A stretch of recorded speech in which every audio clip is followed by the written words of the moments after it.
안녕하십니까. 저는 대한민국 1호 도시생 큐레이터 최광운이라고 합니다. 만나뵙게 돼서 반갑습니다. 여러분들이 아마 도시생 사업을 접하시게 되시면 앞에 도시재생이라는 단어에서 도시라는 명칭이 있기 때문에 내가 어떤 부분에서 도시를 바꿀 수 있을까라는 고민을 굉장히 많이 갖고 계실 거라는 생각이 듭니다. 또한 내가 도시를 바꿀 수 있을까? 그리고 내가 도시재생 사업 분야에서 어떤 분야에서 활동할 수 있을지라는 의문을 가질 그 경우들이 굉장히 많으실 텐데요. 사실 도시재생 사업들은 5개로 세분화가 됩니다. 첫 번째가 되는 것이 바로 이제 문화재생이라는 파트고요. 문화에는 우리가 보는 전시, 공연, 축제, 프리마켓들도 있지만 교육 문화라던가 아니면 운동 문화 같이 다양한 다문화도 포함이 될 수 있을 거고요. 이렇게 다양한 문화들을 우리 지역 내에다가 심어내는 일들을 할 것입니다. 도시가 오래되다 보니까 병든 곳도 생기고 때로는 고쳐야 될 곳도 생기죠.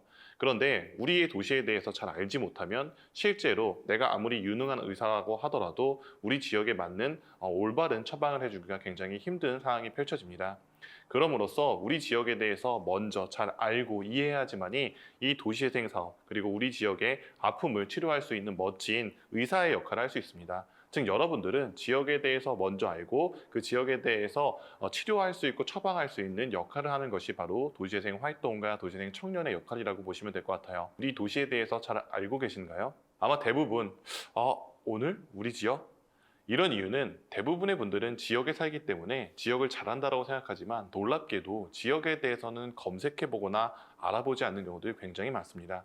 그래서 여러분들이 지역의 문화든 공간이든 다양한 기획을 할 때 첫 번째 스텝은 지역에 대한 관심을 갖는 겁니다. 지역에 대한 정보를 얻기 위해 가장 중요한 3가지가 있는데 첫 번째가 바로 지역 소식지를 구독하는 것이고요. 두 번째는 지역 신문을 보신 거고 세 번째는 지역 방송을 보는 겁니다.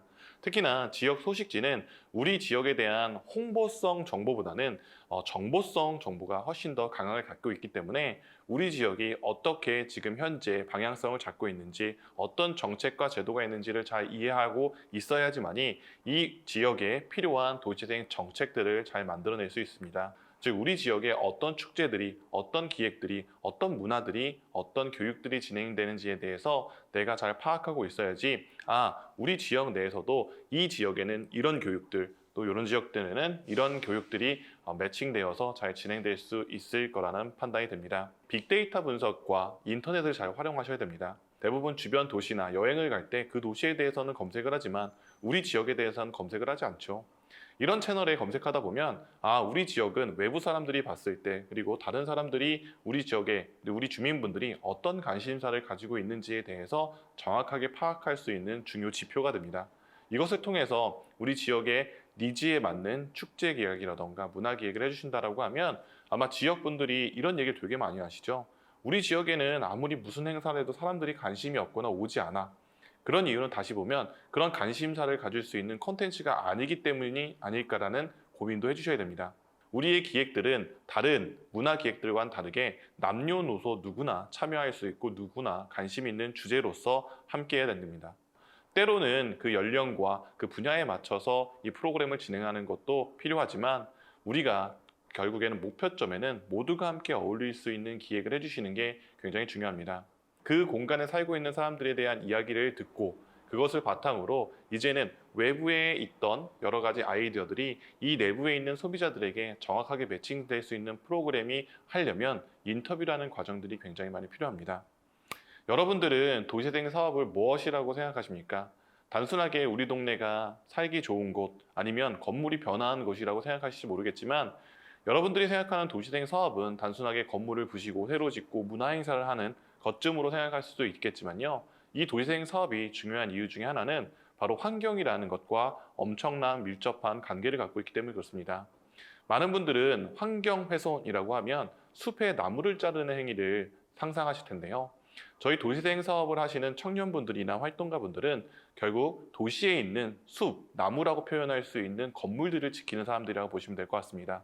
나무를 자르면 그 환경이 훼손되듯이 우리는 건물을 부시는 순간 건축 폐기물이라는 환경을 해칠 수 있는 요소들을 만들어내는 겁니다. 그걸 지키는 게 바로 도시재생 사업이라고 보시면 될 것 같고요.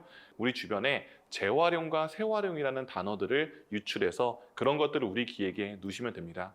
이런 트렌드는 이 도시재생 쪽의 측면에서 시작된 것만 아니라 지금 대기업이라고 불리는 아주 큰 기업들, 이런 브랜드에서도 이제는 동물 가죽을 쓰는 게 아니라 식물성 가죽을 써서, 그 다음에 기존의 제품을 새 제품만 팔았던 이런 브랜드들이 이제 리유즈어블, 즉 새로 사용할 수 있고 재활용하거나 재활용할 수 있는 이런 제품들을 만들기 시작했습니다. 예전에는 새로운 제품들, 그 다음에 멋진 것들이 중요했지만 이제 가장 중요한 것들은 여러분들이 최근에 요소수라는 것들을 들어보셨을 거예요.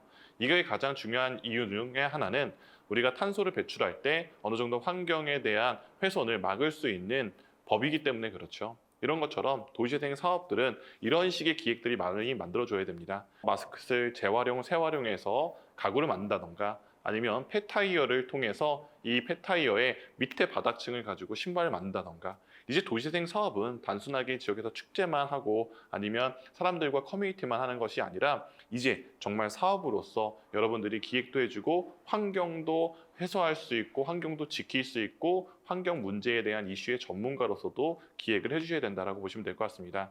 그동안에는 벽화를 그리고 행사를 하고 문화를 했다면 이제는 도시재생 사업을 하는 기획들은 환경을 지키고 그 환경을 지키는 행위 속에서 어떻게 상업적인 행위들을 산업화시킬 건지에 대한 기획을 해주신다고 하면 아마 그동안에 했던 코로나 팬데믹 시대의 기획들과는 다른 세계의 도시재생 사업들의 기획이 되고, 도시재생 사업들이 2019년까지는 그동안의 사례를 통해서 배우는 게 굉장히 많았죠. 왜 그러냐면 이 팬데믹 시대에서는 기존의 사례들을 탐구하고 배움으로써 우리 지역에 또 그런 것들을 수혈해서 지키거나 아니면 행사로서 만들고 성공할 수 있었습니다. 자, 그러나 코로나 팬데믹 시대가 일어나면서 모두가 동선에 섰습니다.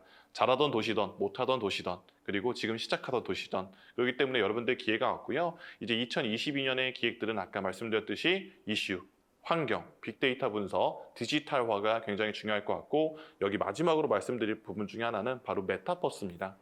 메타버스는 여러분도 한번 들어보셨는지 모르겠지만 메타라는 가상과 버스, 유니버스라는 메타버스, 가상현실 세계가 어떻게 우리 도시재생 사업과 연결되는 고리들을 만들기 굉장히 중요해요.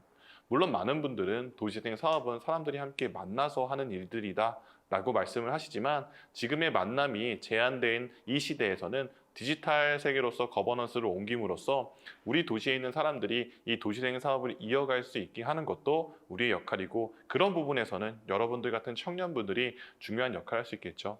몇몇의 도시들에서는 벌써 메타버스 내에서 도시재생 지원센터를 운영하고 도시재생 지원센터에서 운영하는 여러 가지 축제들을 그 안에서 진행을 하고 있습니다. 여러분들이 상상하고 만드는 세상들은 지금의 기존의 사례를 탐구하는 것도 굉장히 중요하겠지만 새로운 탐구를 해주시는 것도 굉장히 중요합니다. 제가 많은 지역을 다니면서 조금 답답한 부분은 도시재생 사업은요, 역사 발굴 사업이 아닙니다. 지역에 컨텐츠를 만들고 컨텐츠를 연결시키는 건 굉장히 의미하고 중요한 의미를 갖고 있지만 그런 거에만 사로잡혀서 또 다른 역사를 만드는 이해는 굉장히 더딘 부분들이 굉장히 많습니다. 과거의 인물들을 찾고 도시재생의 콘텐츠를 하는 것도 굉장히 중요하지만 지금 현 시대를 살고 있는 여러분들이 주인공이 돼서 여러분들의 능력을 통해서 새로운 도시재생 사업의 역사를 만드는 것들이 아마 2022년에 도시재생 사업의 트렌드가 되지 않을 거라는 생각이 듭니다. 이런 기획의 첫 번째는 관심입니다. 그 관심은 도시재생뿐만 아니라 우리 지역에 대한 관심입니다.